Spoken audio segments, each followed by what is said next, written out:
Buenos días, bienvenidos a una nueva edición de Flashit, la última correspondiente a este año 2023. Como siempre, os agradecemos muchísimo vuestra asistencia. Como veréis, tenemos una sesión bastante cargada de novedades, en las cuales nos las van a reportar pues cuatro ponentes. En primer lugar, Ramón Baradat nos va a hablar de la reciente aprobación del reglamento conocido como la Data Act, el cual, pues, como veremos, tiene mucha importancia en relación con otro reglamento como era ya la Data Governance Act. Seguidamente, Ani Alonso nos resumirá una reciente sentencia del Tribunal de Justicia de la Unión Europea sobre, o específicamente centrada en la moderación de contenidos en plataformas online. A continuación, Alejandro Negro nos hablará de la recientemente también aprobada guía de la Agencia Española de Protección de Datos sobre el uso de controles o de medios biométricos para controles de presencia. Y por último, el profesor Miquel Peguera pues nos hablará de una noticia que ha tenido amplia recogida en los medios, como es el acuerdo para la aprobación del reglamento sobre inteligencia artificial conocido como AI Act. Como podéis ver, pues una sesión, como he dicho, bastante cargada, con lo cual, sin perder más tiempo, le paso la palabra a Ramón para que empecemos precisamente hablando de la Data Act. Muchas gracias, Albert, y buenos días a todos los asistentes. Como anunciábamos en mi caso, comentaré una de las últimas novedades legislativas a nivel europeo. Concretamente, se trata del Reglamento de Datos, más conocido en inglés como la Data Act. El texto de este reglamento ya ha sido aprobado tanto por el Parlamento Europeo como por el Consejo de la Unión Europea. Ahora solo falta que sea publicado en el Diario Oficial de la Unión Europea en las próximas semanas para su entrada en vigor y posterior aplicación. En cualquier caso, en nuestro blog podéis encontrar una publicación sobre este tema en el que os remitimos al texto aprobado. Y bien, ya entrando en materia, la Data Act se plantea como uno de los pilares en los que se basa la estrategia europea de datos y básicamente básicamente trata de especificar quién puede acceder, intercambiar y utilizar los datos de los usuarios de la Unión Europea, con el objetivo de incrementar la competitividad y la innovación en la Unión. Lo primero de todo, es importante remarcar que en este caso, cuando hablamos de datos, hablamos tanto de datos personales como de datos no personales y también de los metadatos para acceder e interpretar estos datos, por lo que se espera que este nuevo reglamento tenga un impacto significativo.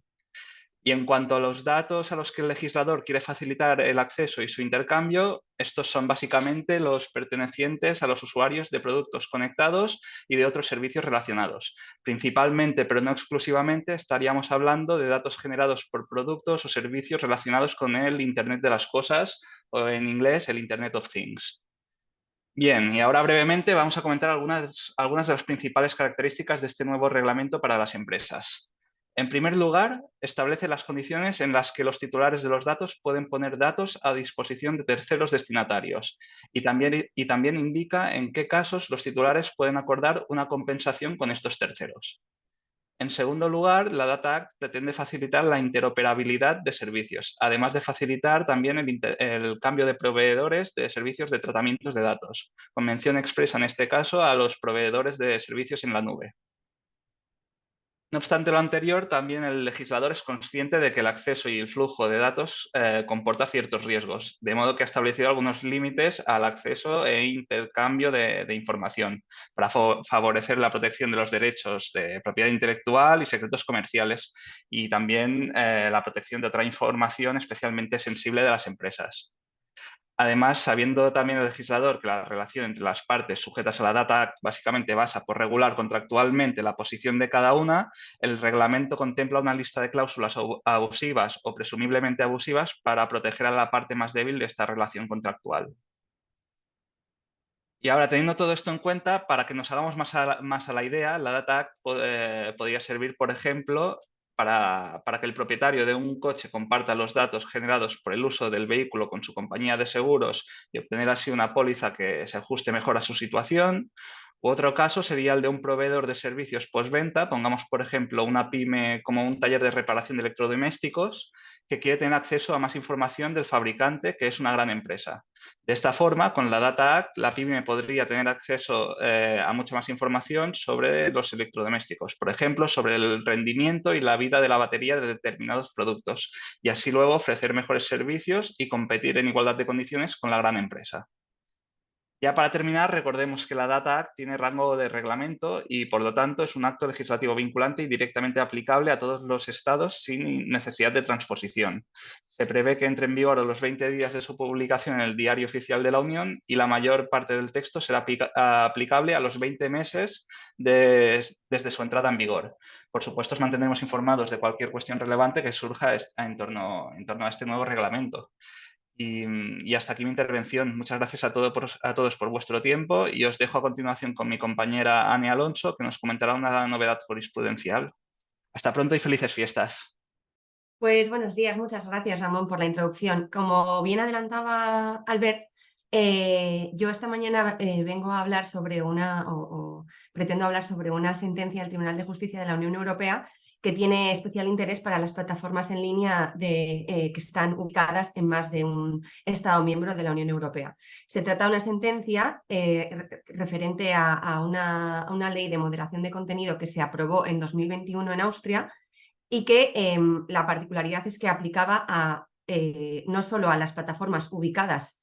en Austria, sino también a las plataformas ubicadas en otros Estados miembros. Esta ley austriaca de moderación de contenido, bueno, venía a establecer algunas obligaciones en materia de declaración y verificación de contenido ilícito en línea, obligaciones de transparencia e información sobre este tipo de contenido por parte de las plataformas, incluyendo la realización de algunos informes sobre el tipo de contenido que se ha detectado en la plataforma, etcétera. Y bueno, se establecían algunas multas elevadas en caso de incumplimiento por parte de las plataformas de las obligaciones estipuladas en ella. Y como decía, la particularidad es que no solo aplicaba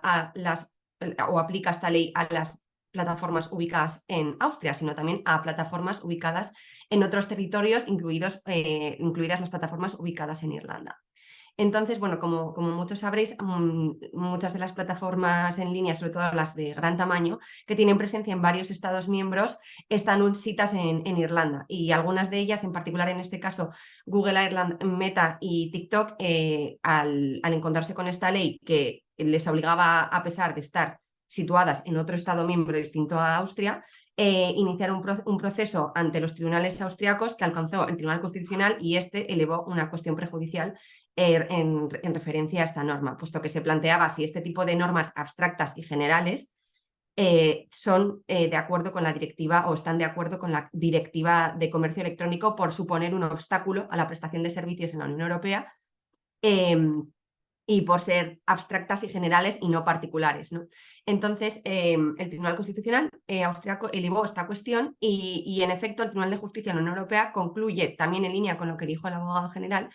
que este tipo de leyes abstractas constituyen un obstáculo a la libertad de servicios de la sociedad de la información dentro de la Unión Europea, que, como sabemos, este es uno de los principios básicos en los que se basa la Directiva de Comercio Electrónico, además de también obstaculizar el principio de país de origen, ¿no? Es cierto, y recuerda el Tribunal de Justicia en su sentencia, que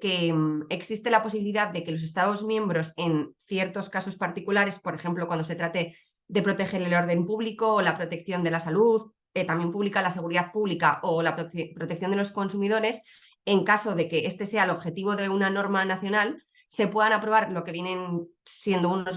o se conocen como reglamentos técnicos para tratar de proteger estos principios básicos y aprobar normas que puedan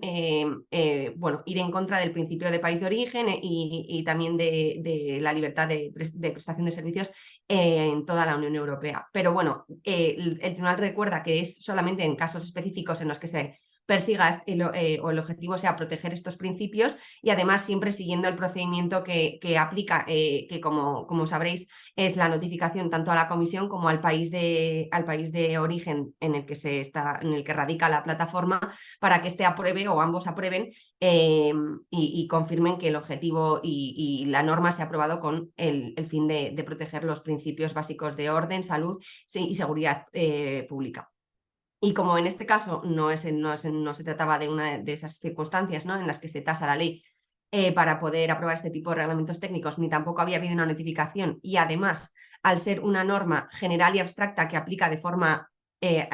genérica a todas las plataformas citas en cualquier Estado miembro fuera de Austria, el Tribunal de Justicia de la Unión Europea concluye que esto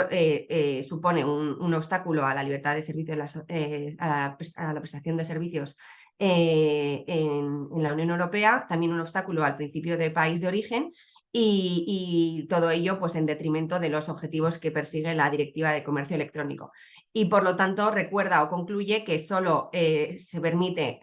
por el derecho de la Unión Europea aprobar este tipo de normativas siempre que estén particularizadas y lo que busquen es establecer medidas particulares a una plataforma y persiguiendo los objetivos que antes hemos mencionado. Entonces, con esta conclusión, solo queda recordar que a partir de febrero del año que viene las plataformas van a tener que cumplir con la DSA, que como sabéis es un reglamento que eso otorga cierta seguridad jurídica, puesto que es igual, las obligaciones a todas las plataformas les aplican las mismas, y que este tipo de normas nacionales que pretenden o que establecen obstáculos a las plataformas no son conforme al derecho de la Unión Europea. Esto es una buena noticia para las plataformas que prestan servicios a distintos o en distintos países de la Unión Europea, puesto que se sabe que había varios países en los que se estaba trabajando en normas de este estilo, y con esta sentencia del Tribunal de Justicia de la Unión Europea pues queda claro que tal y como lo ha planteado Austria no es una posibilidad. Entonces, bueno, seguiremos informando, pero siempre a la vista de que en febrero del año que viene empieza una nueva era para las plataformas y que tenemos que estar pendientes. Bueno, muchas gracias, felices fiestas, y paso la palabra a mi compañero Alejandro. Gracias, Anne, y buenos días a todos los asistentes al webinar. A continuación vamos a tratar una guía que ha publicado recientemente la Agencia Española de Protección de Datos sobre los tratamientos de control de presencia mediante sistemas biométricos. En primer lugar, indicaros que la Agencia ha modificado un criterio que tenía respecto a las figuras que había de identificación y autenticación que había establecido en guías anteriores, como podía ser la de las relaciones laborales, en las que nos indicaba que en el caso de la autenticación, es decir, cuando identificamos electrónicamente a una persona con datos únicamente de ese individuo, lo que normalmente se llama identificación a una persona uno contra uno, pues que entendía la agencia que en estos casos no había un tratamiento de categorías especiales de datos. Pues bien, la agencia ha cambiado este criterio, ahora sigue el criterio del Comité Europeo de Protección de Datos, en el que se entiende pues, que en ambos supuestos se están tratando datos de alto riesgo y que son datos especialmente protegidos. Esto es muy importante pues porque, como todos sabemos, el reglamento establece una prohibición general de tratar datos especialmente protegidos, salvo que contemos con una base de legitimación especial, no las del artículo 6, sino las del artículo 9.2 del reglamento. Y esto va a aplicar a todas estas empresas que actualmente están utilizando pues, sistemas de control de acceso o de presencia basados en la autenticación, que es lo más habitual. Estas empresas van a tener que buscar una base de legitimación del artículo 9.2. La agencia en la guía analiza especialmente dos de dichas bases: la existencia de una norma de rango legal que obliga a la empresa a tratar estos datos, el 9.2b, y el consentimiento expreso del interesado, el 9.2a. En el primer caso, cuando está hablando del registro de jornada y de control de acceso con fines laborales, la agencia entiende que actualmente pues, no existe una norma con rango de ley que autorice específicamente el uso de datos biométricos con estas finalidades. Nos dice que los artículos 23 y 34.9 del Estatuto de los Trabajadores no contienen específicamente tal autorización. Además, también la agencia dice que el 9.2b no solo exige esa habilitación legal, que puede ser un convenio, lo dice expresamente, sino que además impone, en primer término, el requisito de ver si ese tratamiento es necesario e idóneo. Es decir, la empresa, el responsable, va a tener que justificar las circunstancias por las que ya no es posible utilizar un sistema de registro tradicional y porque además ese proceso biométrico es esencial para satisfacer el cumplimiento de la finalidad de registro de presencia.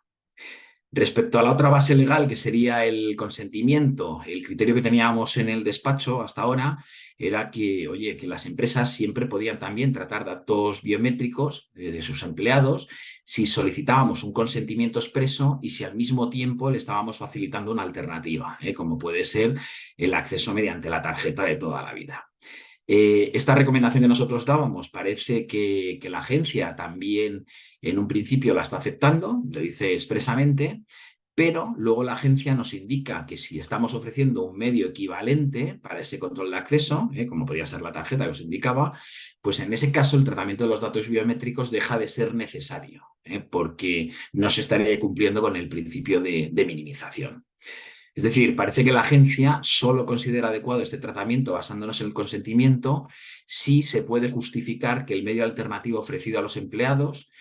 pues no es un medio equivalente al de control biométrico. Es decir, si esa finalidad que pretendemos de control de acceso no la podemos alcanzar del mismo modo o con la misma seguridad con el otro medio.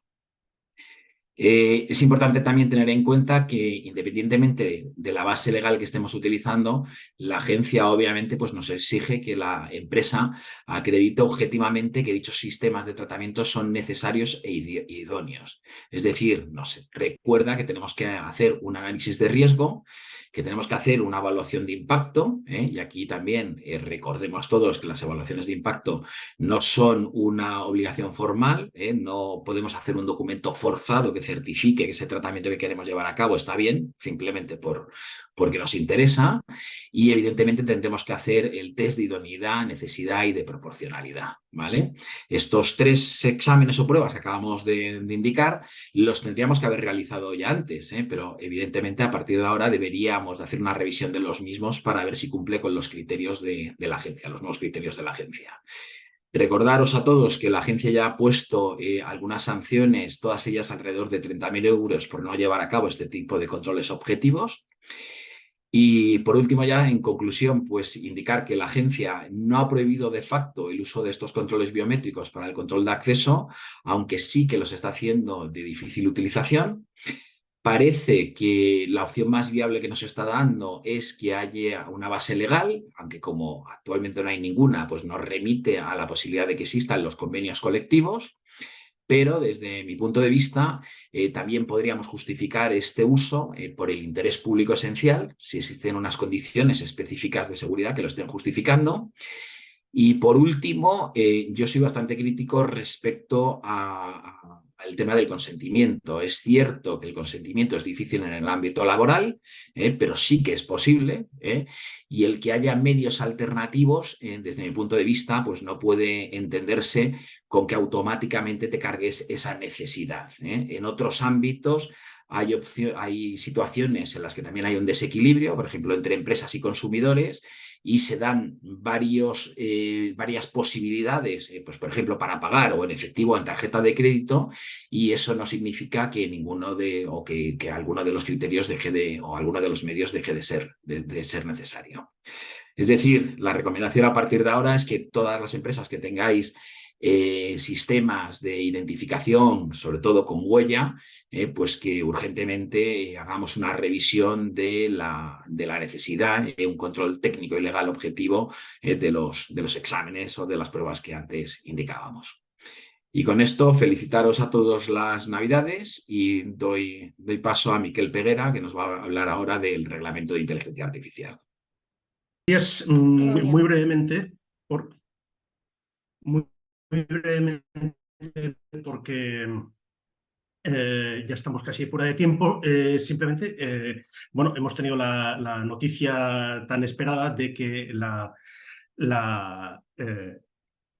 AIA, el reglamento sobre inteligencia artificial, finalmente ha logrado un acuerdo en ese proceso de trílogo, en ese proceso en el que están trabajando en la Comisión juntamente con el Parlamento y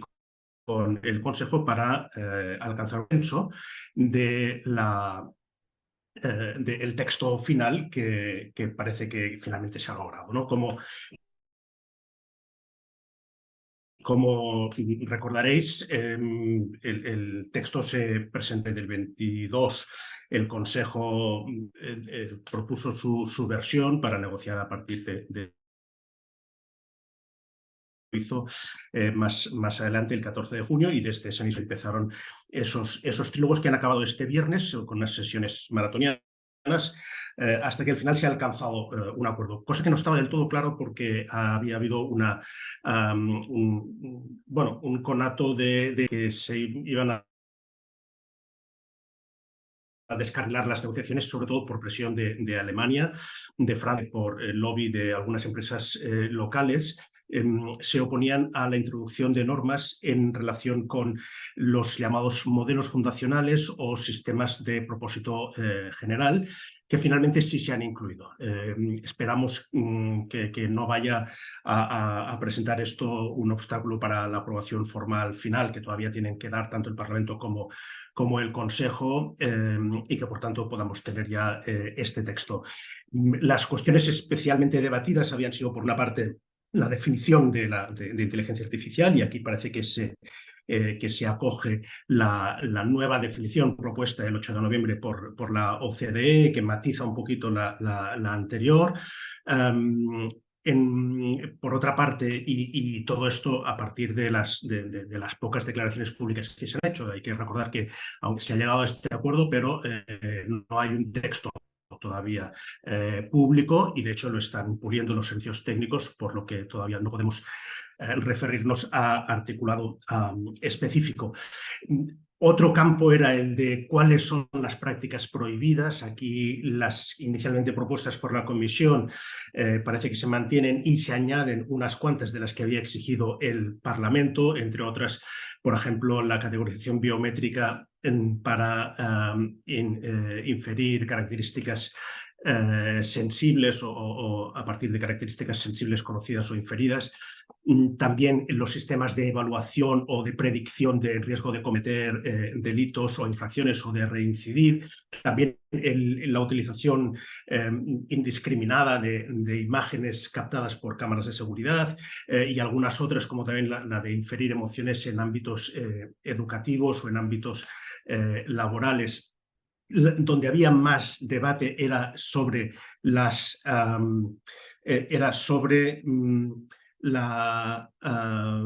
posibilidad de realizar una identificación biométrica en tiempo real en espacios abiertos al público, porque eso se consideraba prohibido, pero con amplias excepciones para el uso de esos sistemas por parte de las autoridades. Y aquí finalmente se ha alcanzado un cierto acuerdo para permitir buena parte de esas infracciones, buena parte de esas excepciones por parte de las autoridades de los Estados miembros. Por tanto, es un poco un intercambio entre mantener esas excepciones y haber admitido otras de las prohibiciones exigidas por el Parlamento. Y luego, pero ya para cerrar, fundamentalmente muy relevante, se ha añadido para los sistemas de alto riesgo una evaluación obligatoria de impacto en derechos humanos. Se han simplificado o se han clarificado algunas de las obligaciones, especialmente dirigidas a las pymes, para hacerlas menos gravosas y más fácilmente asequibles desde un punto de vista técnico. También se clarifica un poco la distribución de las responsabilidades entre los diversos actores a lo largo de la cadena de valor. Y luego el gran caballo de batalla, que era el añadir normas sobre los sistemas de propósito general o modelos fundacionales. Todo esto fue un debate que desencadenó la aparición de especialmente de ChatGPT, cuando ya se había propuesto el reglamento por parte de la Comisión. Y aquí al final se ha mantenido un poco el sistema escalonado que se había propuesto, que es el de establecer algunas reglas para los llamados sistemas de propósito general. Son sistemas que pueden ser utilizados para distintos usos, lo que no encajaba muy bien precisamente con el esquema del reglamento, que era calificar el riesgo a partir de usos. Cuando un mismo sistema puede aplicarse a usos distintos, las obligaciones que hay que exigir a ese sistema pues no pueden ser las mismas, ¿no? Aquí, sobre todo, se establecen nuevas obligaciones, no se ha todavía detallado cuáles van a ser exactamente. Y luego, para los modelos fundacionales más grandes, los largos modelos de lenguaje, grandes modelos de lenguaje y otros modelos fundacionales, a partir de los que se generan sistemas de propósito general. Para estos va a haber sobre todo obligaciones de transparencia para que los ulteriores usuarios y desarrolladores puedan determinar cómo cumplir con las obligaciones. Y para un determinado grupo que se mide sobre todo por número de usuarios, por capacidad de computación y por otros criterios que todavía no se han especificado cuáles han sido los finalmente acordados, son los llamados sistemas fundacionales o modelos fundacionales de muy alto impacto, que pueden generar riesgos sistémicos a lo largo de la cadena de valor. Pues aquí se van a establecer, quizás de un modo, un cierto paralelismo con la DSA, con los very large sistemas que generan riesgos sistémicos, un régimen de obligaciones específicas. Y dejo la palabra nuevamente a Albert, y disculpas si me he excedido un poco en el tiempo. Todo lo contrario, Miquel. Muchísimas gracias por vuestra intervención y muchísimas gracias a todos vosotros por asistir a esta edición.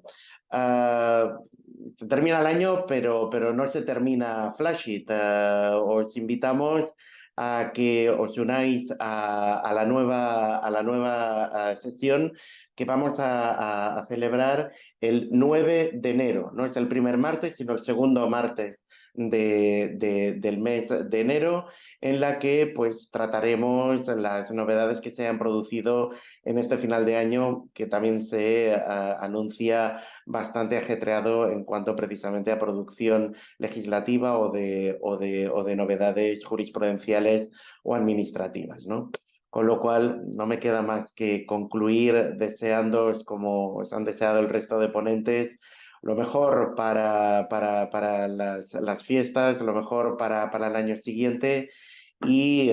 os querría expresar el deseo de volveros a ver el 9 de enero en la próxima sesión de Flashit. Muchísimas gracias y nos vemos.